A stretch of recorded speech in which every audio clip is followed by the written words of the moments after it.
So madam నమస్తే, మీరేం చేస్తారండి? నేను హోమ్ మేకరే, అంటే చిన్నపిల్లలకి ట్యూషన్స్ అది తీసుకుంటాను. ఈఎంఐలు కట్టడం ప్రాబ్లం అవుతుంది అని చెప్పేసి ఇప్పుడు ఏఐ కూడా వచ్చి జాబ్స్ గ్యారంటీ లేకుండా పోయినాయి. మా హస్బెండ్ సాఫ్ట్వేర్ ఇంజనీర్, సో తనకి ఏదో కుడి చేతికి ఎడమ చేతి లాగా నేను ట్యూషన్స్ చెప్పుకొని ఈఎంఐలు కట్టుకుంటున్నాము. ఆల్ ఆఫ్ ఏ సడన్ గా ఒక పెద్ద పిడుగొచ్చి నెత్తి మీద పడింది రేవంత్ రెడ్డి గారి రూపంలో. మాకు మీకు ఏ రోజు తెలిసింది? ఎగ్జాక్ట్ డేట్ నేను చెప్పలేను, కానీ ఒక 1 వీక్ బ్యాక్ ఖచ్చితంగా లాస్ట్ సాటర్డే 12th రోజు నోటిఫికేషన్ వచ్చింది. ఇప్పుడు ఆ స్టేట్మెంట్ విన్న తర్వాత మీ ఇల్లు పోతుందట, నా ఇల్లు కూల్చేస్తారట, తీసేసుకుంటారట అని విన్న తర్వాత ఏమనిపించింది ఇమీడియట్ గా మీకు మీ హస్బెండ్ కి, మీ పిల్లలు? ఒక్కడే బాబు కూడా ఇమీడియట్ గా రియాక్ట్ అయ్యి ప్లకార్డ్స్ ప్రిపేర్ చేసి నా ఇల్లు ఎట్లా తీసుకుంటాడు రేవంత్ రెడ్డి, మన దగ్గర అన్ని ప్రూఫ్స్ ఉన్నాయి, మనము లాజికల్ గానే వెళ్తున్నాం, ఎక్కడ కానీ లీగల్ గానే వెళ్తున్నాము, అహింసా మార్గంలోనే వెళ్తున్నాము, వయలెన్స్ ఎక్కడా లేదు, మా హక్కుల కోసము మేము పోరాడదాము అని డిసైడ్ అయినామండి. అందుకే మీ మీడియా అందరూ మా దగ్గరకు వస్తున్నారు. ఈ రోజు న్యాయం ఉంది, న్యాయం ఎక్కడ ఉంటే మీడియా అక్కడ ఉంటుంది, అది అందరికీ తెలిసిన విషయమే, దానికోసమే వస్తున్నారు. ఇన్ని వారం రోజుల తర్వాత మన గవర్నమెంట్ నిద్ర నుంచి మేల్కొన్నది. సడన్ గా నిన్న మేల్కొని ఏమంటారు, ఇది బఫర్ జోన్ అండి. మరి 1 వీక్ బ్యాక్ బఫర్ జోన్ అని నీకు తెలీదా? ల్యాండ్ అక్విజిషన్ అని ఎట్లా ఇచ్చినావు? అప్పుడే బఫర్ జోన్ అని ఇవ్వాల్సింది కదా. ఆ పోనీ నిజంగానే వాళ్ళు అన్నట్టు బఫర్ జోన్ ఎప్పటి నుంచి 2012 నుంచి 50 meters బఫర్ జోన్ అన్నారు. మరి 2012 నుంచి గవర్నమెంట్ పండుకొనే ఉన్నదా? ఒక్కరోజు కూడా నిద్ర లేవలేదా హైదరాబాద్ మీద ఏం జరుగుతుంది అనేది? అప్పుడే వచ్చి నువ్వు వీళ్ళ రిజిస్ట్రేషన్స్ ఆపాల్సింది. 2012 నుంచి నిన్న 26 వరకు కూడా ఈ ఆర్డర్ వచ్చే ముందు వరకు కూడా ఇల్లులు కొనుక్కున్న వాళ్ళు ఉన్నారు. మరి ఎందుకు గవర్నమెంట్ ఆఫీసర్లు అందరు పిచ్చోళ్ళ? ఎందుకు పనిచేస్తున్నావు? ట్యాక్సులు ఎందుకు కట్టించుకుంటావు? నిన్న మొన్న కూడా ట్యాక్సులు కట్టించుకున్నావు కదా. మరి ఇది ల్యాండ్ అక్విజిషన్ అన్నప్పుడు నువ్వు ట్యాక్సే తీసుకోవద్దు, కరెంట్ బిల్లు తీసుకోవద్దు, వాటర్ బిల్లు తీసుకోవద్దు, రిజిస్ట్రేషన్లు చేయకూడదు, చేస్తున్నావు. ఖతం సడన్ గా మళ్ళీ ఇది మూసీ సుందరీకరణ అని కాసేపు అంటావు, గాంధీ స్టాచ్యూ అని కాసేపు అంటావు. నీకే కరెక్ట్ గా క్లారిటీ లేదు. నువ్వు ఫస్ట్ మాకు క్లారిటీ తీసుకొచ్చి చూపించు, డిపిఆర్ చూపించు, ఈ ప్రాజెక్ట్ అసలు ఈ ల్యాండ్ దేనికోసం నీకు కావాలనేది ప్రజలకు అర్థమయ్యే భాషలో చెప్పు. మీరు ఎంత కష్టపడి ఇల్లు మీరు కొనుక్కున్నారండి? కేవలం నా భర్త సంపాదన, నా మ్యారేజ్ అయి 14 years నుంచి రూపీ దాచి పెట్టుకొని కొనుక్కున్నామండి. మాకు ప్రాపర్టీస్ కూడా ఏమీ లేవు. ఊళ్ళో ఒక చిన్న ఇల్లు ఉంది, అది కూడా ఈ మహానుభావుడి పుణ్యమాని రోడ్డు వైడనింగ్ దాంట్లో కూల్చేశారు. ఎక్కడండి మీ ఊరు? కాజీపేట్, వరంగల్ డిస్ట్రిక్ట్. అక్కడ నిలువ నీడలేదు. దేంట్లో భాగంగా మీ ఇల్లుని కూల్చేశారు? Road widening. మెయిన్ రోడ్ మీదనే ఉంటది చిన్న ఇల్లు, కూల్చేశారు, అయిపోయింది. ఇక్కడికి వచ్చి బ్రతుకుదామని మేము వస్తే ఇక్కడ కూడా నిన్ను ఉండనీయను, కూల్చేస్తా. మరి ఎక్కడికి పోవాలి కామన్ మ్యాన్? పశుపక్షాదుల కోసం ఉంటుంది, సాయంత్రం అయితే నిలువ నీడ కోసం చూస్తాయి. మరి మనం కూడా అదే కదండి. కామన్ మ్యాన్ కోరిక ఉంది, పూటకు తిండి, కడుపుకి కట్టుకోవడానికి ఓ బట్ట, నిలువ నీడ, చిన్నదో పెద్దదో ప్రతి మనిషి కోరిక. ఆ కళ మేము సాకారం చేసుకున్నాం. మా బాబుకైనా మేము ఒక ఇల్లు ఇద్దాము అనుకుంటే వాడి కళలను కూడా కూల్చేస్తున్నాం. ఎంత సేఫ్టీ ఇల్లు మీది? మాది 1200 square feet. 1200 అంటే డబుల్ బెడ్రూమ్, అంతే, చిన్నదే. డబుల్ బెడ్రూమ్ కు 60 లక్షలు ఇస్తాం మేము, తీసుకొని వెళ్ళిపోండి అంటున్నారు. ఆ 60 లక్షలకు మీరు కొంచెం మెయిన్ రోడ్ మీదకి వెళ్తే సన్ సిటీలో వస్తుందా అండి ఇల్లు? సరే పైసలు పక్కన పెట్టండి, మాకు ఇక్కడ కొన్ని ఎమోషన్స్ అనేవి ఉంటాయి ప్రతి ఇంటికి చిన్నప్పటి నుంచి. మీకు ఈఎంఐ ఉంటది కదా? అవును, ఈఎంఐ కూడా కడుతున్నారు కదా? కడుతున్నాం కదా. ఆ ఈఎంఐ ఎవరు పే చేసేటప్పుడు బ్యాంకే పోతాయి, ఇక మీరు ఉత్త చేతులతో బయటకు వెళ్ళిపోవాలి. అంతే కదా, ఏముండదు. ఫైనల్ గా చూపించడం, ఇంత పెద్ద తాయిలం మీ ముందు చూపిస్తాడు, వెనక నుంచి మొత్తం లాగేసుకుంటాడు, ఏమీ ఉండదు. కామన్ మ్యాన్ మళ్ళీ జీరో మ్యానే, ఫైనల్ గా జీరోనే మేము. ఇక్కడ ఎమోషన్స్ ఉన్నాయని అంటారు. ఎమోషన్స్ ప్రతి ఒక్కరికి ఎమోషన్స్ ఉంటాయి కదా. ఆ ఎమోషన్స్ కి నువ్వు ఎంత వెలగడతావు? కొన్ని కోట్లు వెలగట్టి తీసుకురాగలుగుతావా? ఎక్కడి నుంచి తీసుకొస్తావు ఎమోషన్ అనేది? ఒక్క పైసలే కాదు కదా అండి, ప్రతి ఒక్కటి చూడాలి. మానవతా దృక్పథం అనేది ప్రతి మనిషిలో ఉంటుంది. ఆ యాంగిల్లో ఆలోచించండి. ఇది పొలిటికల్ ఇష్యూ మాత్రం కానే కాదు. అన్ని రకరకాలుగా రూమర్స్ క్రియేట్ చేస్తున్నారు మా మధు పార్క్ రిడ్జ్ మీద. ఇన్ని రోజులు ఇక్కడ ఒక అపార్ట్మెంట్ ఉంది అనేది కూడా తెలియదు. చాలా పీస్ఫుల్ లైఫ్ లీడ్ చేస్తున్నాము. పాపం ఇంతకు ముందు మేడం గారు చెప్పినట్టు వాళ్ళు అక్కడ యుద్ధ భూమిలో పోరాడి ఇక్కడ కూడా యుద్ధం చేయాలి అంటే ఏందండి? మన కోసం వాళ్ళు పోరాటం చేస్తున్నారు, వాళ్ళకి కొంచెం మంచి లైఫ్ ఇవ్వాలి కదా. నువ్వు డెవలప్ చెయ్యి, అభివృద్ధికి మేము అడ్డురాము. అండి మీ ఎమ్మెల్యే, లోకల్ ఎమ్మెల్యే, మీరు ఓటేసిన ఎమ్మెల్యే రాలేదండి? ఓటేసిన ఎమ్మెల్యే రాలే, ఎవ్వరూ రాలేదు. మేమే నిన్న రాజేంద్ర నగర్ ఆయన ఎవరు, ప్రకాష్ గౌడ్, ఇంతవరకు అడిగే పెట్టలేదు. మేము ఎందుకండి, మాతోటి ఏం అవసరం ఉంది? మా ల్యాండ్ తీసేసుకుంటే పని అయిపోయిద్ది, అంతే. మేము ఎక్కడ పోతే వాళ్ళకేంటి? వాళ్ళకి ఏం అవసరం? వాళ్ళ జేబులు నిండినాయా? బస్. ఎకరంలో ఉంటది రేవంత్ రెడ్డి ఇల్లు. ఎకరంలో ఉంటది. పులిగుట్టండి. ఇంకొక ఆయన ఇల్లు ఇంకొక ఎకరంలో ఉంటది. ఇప్పుడు మీకు ఇట్లనే చక్కగా ఇట్లా స్టేడియంలు కూడా కట్టించుకోమనండి. రోడ్డు పట్టుకుంటూ పోతే పొంగులేటి శ్రీనివాస రెడ్డి ఫామ్ హౌస్ ఉంటది. అసలు అది మామూలుగా ఉండదు, ఎకరాల్లో ఉంటుంది. ఇప్పుడు అంతెందుకండి, వాళ్ళ వీళ్ళు ఎందుకు, మనకు మెయిన్ రోడ్లు ఎక్కితే కొన్ని పెద్ద పెద్ద స్కై రైజ్ బిల్డింగ్స్ కూడా పక్కన మూసి ఉంది, కన్స్ట్రక్షన్ లో ఉన్న బిల్డింగ్స్. నేను పేరు మెన్షన్ చేయదలుచుకోలేదు. ఈ రోజు కూడా ఒక వీడియోలో చూసాను, వాళ్ళకి మాత్రము lake view, river view, their benamis. మరి వాళ్ళు ఎందుకు కూల్చగొట్టావు నువ్వు?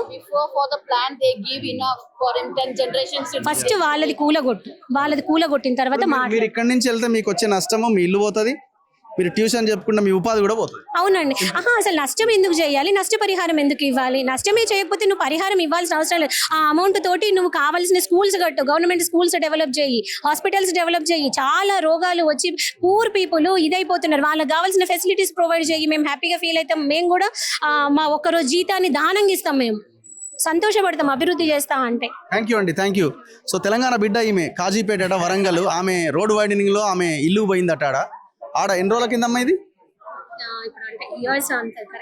ఓకే, చాలా రోజుల కింద, కొన్ని ఏళ్ల కింద పోయింది ఆమెది. ఆడ పోయి ఈడకి వస్తే ఈడ కూడా పోతున్నది. 1200 గదాలంటే ఎంత ఉంటుందండి ఇల్లు? డబుల్ బెడ్రూమ్ ఇల్లు, చాలా చిన్న ఇల్లు ఒక రకంగా. రేవంత్ రెడ్డి ఇంట్లో ఉన్న అన్ని బాత్రూమ్లు కలిపితే అంతకంటే చిన్నగానే ఉంటుందేమో, అంత చిన్న ఇల్లు. మీరు పెద్ద పెద్ద వాళ్ళు కదా, ఏం ఘోరం అండి ఇది, అసలు ఎంత దారుణం ఇది, చెప్పండి. మీది ఎక్కడండి? సార్ మాది ఏ బ్లాక్ సార్, మాది ఏ బ్లాక్, ఏ ఊరు మీది? మాది కరీంనగర్ సార్. మేము కరీంనగర్ లో ఎక్కడ?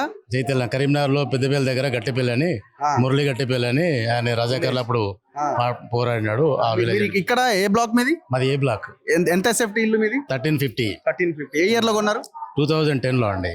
ఓ చాలా, అంత ఆల్మోస్ట్ 15 ఇయర్స్ అవుతుంది. 15 years కట్టినప్పుడే అవును, ఇప్పుడు ఉన్నామండి. ఏం పని చేస్తారు మీరు? నేను రిటైర్ అయిపోయింది సార్, నేను 2 years అయిపోయింది రిటైర్ అయిపోయింది సార్. రిటైర్ అయిన లేరు కదండి, income tax assistant commissioner. Okay, 2 years అయిపోయింది. సో లోన్ తీసుకొని కట్టేసి మేము ఇక్కడ ప్రశాంతంగా ఉంటుందని చెప్పేసి ఉంటే ఇక్కడ తీసుకొచ్చినారు. ఒకటి వాళ్ళ అన్నదానిలో ఇప్పుడు ఇది ఏంటంటే రిజర్వాయర్ కింద ఉన్నదాన్ని సర్ప్లస్ కోర్స్ అని అంటారు దీన్ని. దీనికి నాలా కానీ రిజర్వాయర్ కానీ ఈ FTL కానీ బఫర్ జోన్ కానీ ఏమి వర్తించాయండి. ఇది అసలు యాక్చువల్గా అయితే రిజర్వాయర్లో ఎక్సెస్ వాటర్ పోయడానికి ప్యాసేజ్ మాత్రమే, దాన్ని సర్ప్లస్ కోర్స్ అంటారు. వాళ్ళు ఇరిగేషన్ వాళ్ళు సెంటర్ ఆఫ్ ది బ్యాంక్ అనేది ఫిక్స్ చేయాలి, మొత్తము ఎంతైతే ఈ సర్ప్లస్ కోర్స్ ఉంటుందో దాన్ని చేయాలి. దానికి FTL కానీ ఈ బఫర్ జోన్ గానీ ఏమి వర్తించే. బఫర్ లేదు, FTL లేదు. FTL లో కొన్ని వందల కన్స్ట్రక్షన్స్ ఉన్నాయి, అవన్నీ లైన్ అది వాళ్ళది కాదు. ఇప్పుడు వాళ్ళు ఏంటంటే విగ్రహం పెట్టాలా, బఫర్ జోన్ లో ఉంది, ఇంకో లైన్ లో ఉంది, అది NIRD నుంచి ఏదో పెట్టేసి భయభ్రాంతులు చేయడం అనేది కరెక్ట్ కాదు. వాళ్ళు ఇరిగేషన్ వాళ్ళు ఏంటంటే సెంటర్ ఆఫ్ ది బ్యాంక్ అనేది వాళ్ళు పాతాలే అవన్నీ, అది ఈ ప్యాసేజ్ పొడుగునంతా బాతాలే, అదొకటి. రెండో విషయం ఏంటంటే పబ్లిక్ ఇంట్రెస్ట్ ఏముందండి ఇక్కడ, ప్రైవేట్ పబ్లిక్ పార్ట్నర్షిప్ తోని ADB తోని లోన్లు ఇచ్చేసేసి MDRCLకి వాళ్ళు అప్పచెప్తున్నారు. గవర్నమెంట్ ల్యాండ్ తీసుకొని మీరు ప్రైవేట్ వాళ్ళకు అప్పచెప్పడంలో పబ్లిక్ ఇంట్రెస్ట్ ఏముంటది? ఒకవేళ అంత ఇదిగా ఉంటుందంటే ఒక డ్రాఫ్ట్ కాపీ DPR మాకు సబ్మిట్ చేసి మాకు డిస్కస్ చేయమని చెప్పండి, ఒకటి. రెండోది, మీకు అంతలా ఇది ఉండేది ఉంటే మీరు సోషో ఎకనామిక్ ఇంపాక్ట్ అసెస్మెంట్ ఎందుకు చేయించలేదు? మీరు ఎందుకు ఎగ్జామ్షన్ అడిగినారు? ఎందుకు జీవో పాస్ చేసినారు? December 16 నాడు అబ్రప్ట్ గా 921 జీవో ఎందుకు పాస్ చేసినారు? అది ఉంటే గానీ మీకు అవుతాయి. ఇక్కడ ఏంటంటే అందరు కూడా 60% ఆర్మీలో పనిచేసిన వాళ్ళు, ఆర్మీలో పనిచేసి రిటైర్ అయిన వాళ్ళు, ఇప్పుడు కూడా సెకండ్ జనరేషన్ ఇప్పుడు ఆర్మీలో LOCలో లైన్ ఆఫ్ కంట్రోల్లో అక్కడ పోరాడుతున్నారు. వాళ్ళ పిల్లలు వాళ్ళు వేరే దేశంతోనే వేరే రేస్లతో పోరాడిండ్రు. ఇవాళ వాళ్ళు ఏదో సుఖంగా ఉంటామని ఇక్కడికి వస్తే వాళ్ళ పిల్లకు వాళ్ళకు శాంతి లేకుండా ఓటేసిన ఎమ్మెల్యే ఇప్పుడు ఆయన ఏమంటే ఇంత ముందు కాంగ్రెస్ BRS ఉండే, ఇప్పుడు కాంగ్రెస్ మారినాడు. సో ఆయనకు వాయిస్ ఉంటుందా లేదా అనేది మీరే ఫోన్ చేయాలిగా. మీ అరే ఎలక్షన్ అప్పుడు వచ్చిన పెద్ద మనిషి, మరి ఇప్పుడు రావైతే మా MP గారు అయితే వచ్చారు, వచ్చి కొండ విశ్వేశ్వరరెడ్డి గారు వచ్చేసి మాకైతే ఇంత ముందు కూడా మీరు కూడా నిద్ర చేశాము, లివేబుల్ ఉంది మూసీ రివర్ ఫ్రంట్ లో, చాలా బాగానే ఉంది అని చెప్పేసి రావు గారు కూడా వచ్చి ఒక రోజు నిద్ర చేస్తే కూడా వచ్చి కలిసిపోయారు అని కూడా గుర్తు చేశారు మొన్నటి సభాపరంగా. సో ఇప్పుడు ఆర్మీ వాళ్ళు పాపం వాళ్ళు దేశం కోసం వాళ్ళు రక్షించే వాళ్ళు వేరే ఎమ్మెల్యేకి మీరు ఎందుకు ఫోన్ చేయలేదు? ఓటు వేసారు కదా. ఎమ్మెల్యే ఫోన్ చేశారు, కలిశారు, రిప్రజెంటేషన్ ఇచ్చారు, రిప్రజెంటేటివ్ ఇచ్చారు. తను వెళ్ళారు మా రిప్రజెంటేటివ్ ఇస్తే మీరు ఇప్పుడు ఇక్కడ నుంచి వెళ్ళడానికి రెడీ ఉన్నారా? లేము సార్, మాకు చాలా మాకు సెంటిమెంట్స్ బాగా 60 లక్షలు వస్తాయి మీకు. 60 కాదు 60 కోట్లు ఇచ్చినా మేము వెళ్ళమండి. ఇప్పుడు ఎందుకంటే ఇప్పుడు ప్రతి వాళ్ళు కూడా ఆర్మీ వాళ్ళు ఎక్కడెక్కడ పాన్ ఇండియా కాశ్మీర్ నుంచి కన్యాకుమారి వరకు అన్ని స్టేట్ వాళ్ళు ఉన్నారు, అన్ని సంస్కృతులు ఉన్నాయి, అన్ని పండుగలు కూడా మేము ఒక ఫ్యామిలీ లాగా జరుపుకుంటాం మేము. సో మమ్మల్ని మా పిల్లలు కూడా అదే విధంగా ఉన్నారు, అందరు కలిసిపోతున్నారు. వాళ్ళకు ఈ ప్లే గ్రౌండ్ కానీ ఇది కానీ ఎక్కడ దొరకదండి, ఇంత ప్రశాంతంగా ఉంటుంది. వాళ్ళు ఆర్మీలో ఉన్నా కూడా వాళ్ళు సెక్యూరిటీ పరంగా చాలా చక్కగా ఉన్నారు కాబట్టి. మీరు పెద్ద మనిషి, ఈయన కూడా ఆర్మీ రిటైర్డ్. ఆర్మీ రిటైర్డా? మేము రిటైర్డ్ నేవీ అండి. ఇండియన్ ఎక్కడ పని చేసి వచ్చారు మీరు? నేను బాంబేలో చేశాను, విశాఖపట్నంలో చేశాను. అంటే నేను ఉండేది సబ్మెరీన్. నేను సబ్మెరీన్ ఆర్మీలోని మేము ఎంతో గర్వపడేగా మేము ఎంతో కష్టాలు అనుభవించి మేము డిఫెన్స్లోని మేము అంటే దేశానికి రక్షణ కోసం మేము చేసి ప్రశాంతంగా మేము ఇక్కడ ఉందామని చెప్పేసి మేము ఇక్కడ ఇల్లు తీసుకొని మేము ఇక్కడ ఉన్నామండి. కానీ ఎప్పుడైతే మాకు ఈ వార్త వచ్చింది, ఎప్పుడైతే పేపర్ నోటిఫికేషన్ వచ్చింది, ఈ నోటిఫికేషన్ చూడగానే మేము చాలా బాధపడ్డాము, చాలా ఆందోళనకు గురయ్యాం. గవర్నమెంట్ ఈ విధంగా చర్య తీసుకుంటుంది ఎప్పుడు అనుకోలేదు. కానీ గవర్నమెంట్ యొక్క పద్ధతి చూస్తుంటే వీళ్ళు మమ్మల్ని ఇక్కడ డిస్ప్లేస్ చేసి వేరే కమర్షియల్గా వీళ్ళు ఏదో కడదామన్న ఉద్దేశంతో ఉన్నదనేసి అనిపిస్తుంది. ఎందుకంటే రేవంత్ రెడ్డి గారు చాలా విషయాలు చెప్పారు. రేవంత్ రెడ్డి అంటే రియల్ ఎస్టేట్ అంటే రేవంత్ రెడ్డి అనేసి ఆయన ముందుగానే వక్కానించారు. కాబట్టి ఆయన మనసులో ఉన్న మాట చెప్పిన దాని ప్రకారంగా ఆయన చేసే పనులు కొన్ని అలాగే ఉన్నాయి. ఫస్ట్ ఆఫ్ ఆల్ ఆయన ఏంటంటే ఏదైతే కాలం అనంతగిరి హిల్స్ నుంచి ఏదైతే మొదలవుతుందో దాన్ని శుభ్రం చేయండి, దాని చుట్టుపక్కల మంచి గార్డెన్ మెయింటైన్ చేయమంటే మేము కొన్ని వాటికి అన్నిటికీ మేము సహకరిస్తాం.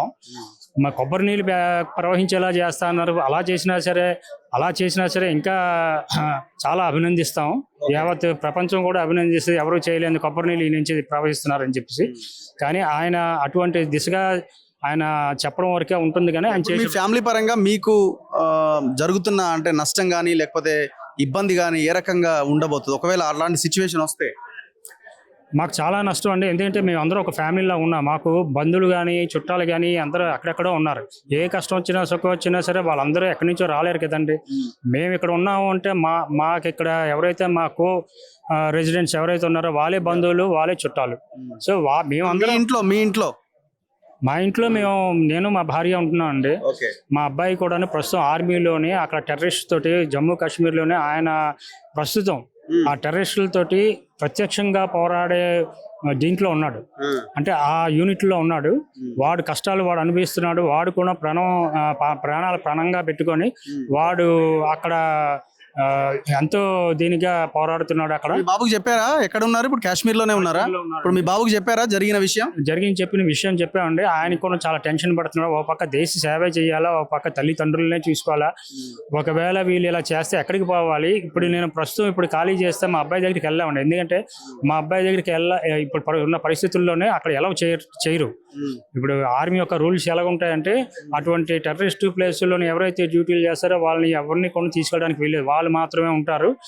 వాళ్ళ యొక్క ఫుల్ ఎమ్యునిషన్ తోటి వాళ్ళు ఎంతసేపు నిరంతరం కూడా దేశాన్ని రక్షణ కొరకు టెర్రరిస్టులతో పోరాడుతూనే ఉన్నారు. వాళ్ళు కూడా తెందిన గండం లాగా వాళ్ళు ఉన్నారు. మాకు ఆ టెన్షన్ ఉంది. ఇప్పుడు 60 లక్షలు అంటే మీరు లోపల చేసుకున్న ఇంటీరియరే లక్షల్లో ఉంటది కదండి? ఇంటీరియరే ఒక 30 లక్షల వరకు ఉంటదండి.